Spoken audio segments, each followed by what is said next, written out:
Bienvenue dans cette vidéo qui est dédiée aux élèves de seconde. Alors ici, je te propose de travailler sur la notion d'intervalle. Alors surtout, n'oublie pas de regarder dans mon compte parce qu'il y a deux vidéos où cette notion d'intervalle est abordée à travers des doubles inégalités. Mais ici, dans cette vidéo, je te propose deux exemples où on travaille à partir d'inégalités simples. Alors, comment on va procéder concrètement ici?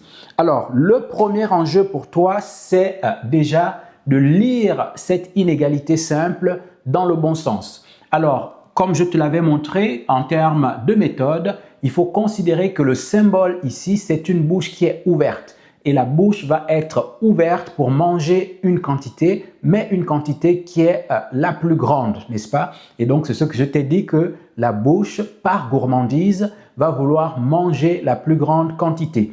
Donc ici, la bouche est ouverte vers le 3. Ça veut dire que 3 ici est plus grand que x, n'est-ce pas? Mais comme on lit dans ce sens, on va dire ici que x, n'est-ce pas? Cette valeur de x est inférieure.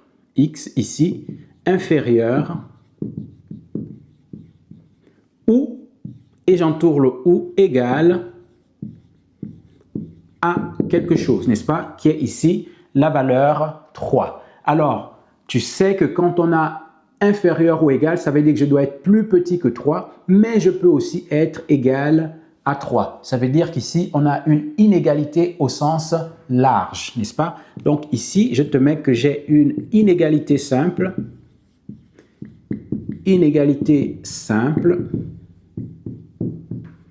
au sens large. Inégalité simple au sens large, tu comprends bien parce que c'est inférieur ou égal. Et quand on a une inégalité au sens large, ça veut dire qu'on doit inclure la valeur à la borne. Ici, je vais mettre que ça équivaut à inclure la valeur à la borne.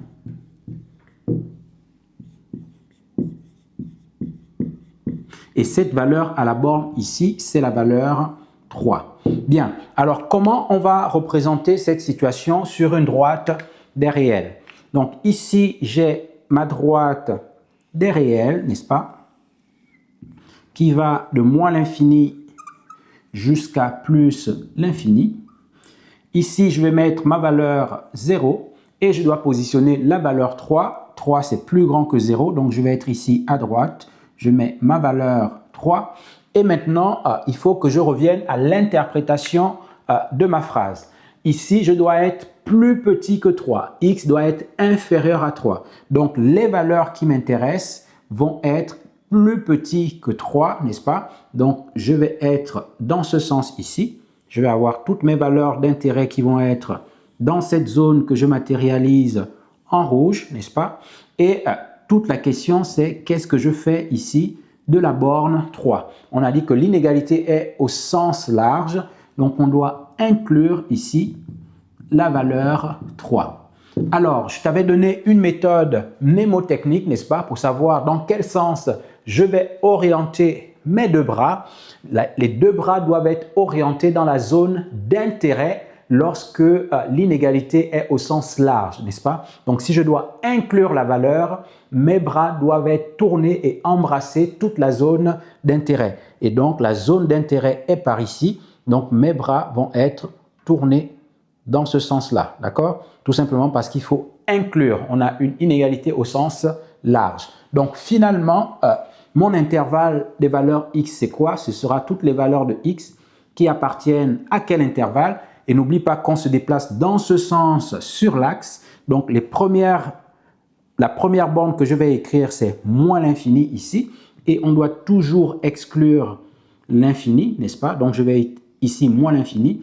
Ensuite, ici, je vais mettre la valeur 3 et je matérialise ma borne ici qui inclut la valeur 3. Donc, voilà qui termine ce premier exemple. Maintenant, on est ici. Donc, la bouche ici est ouverte vers la quantité 3. Donc, 3 est plus grand que x. Ça veut dire que x est plus petit que 3. Donc, x ici est inférieur à 3. Donc, ici, j'écris x inférieur à la valeur 3. Donc ici, en fait, tu as une inégalité simple, mais qui est au sens strict. On n'a pas dit inférieur ou égal. Donc ici, c'est une inégalité simple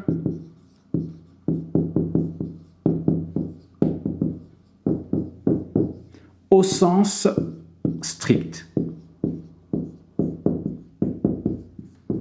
Alors, je souligne ici sens strict, ça veut dire que je dois exclure la valeur à la borne qui est ici la valeur 3, n'est-ce pas? Donc, je mets ici que ça équivaut à exclure la valeur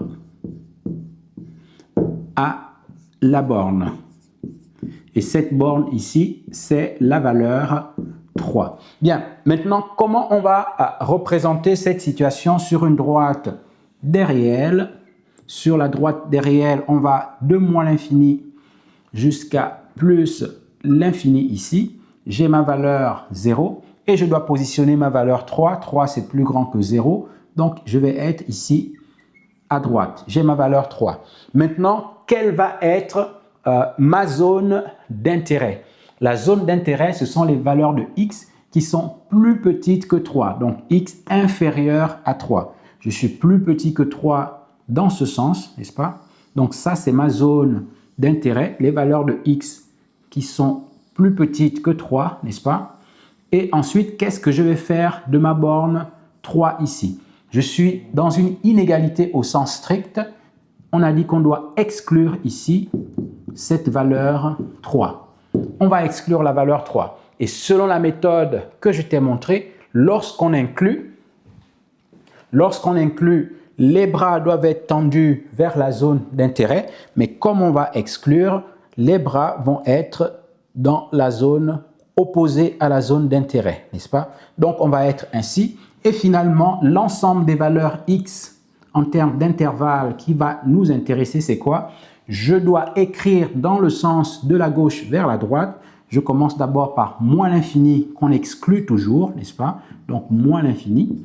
Et ici, je mets la valeur 3 et je matérialise ma borne qui exclut la valeur 3. Bien, donc voilà qui termine ces deux exemples. J'espère que les explications ont été claires et que les méthodes que je te propose te sont très utiles et je te donne rendez-vous dans d'autres vidéos.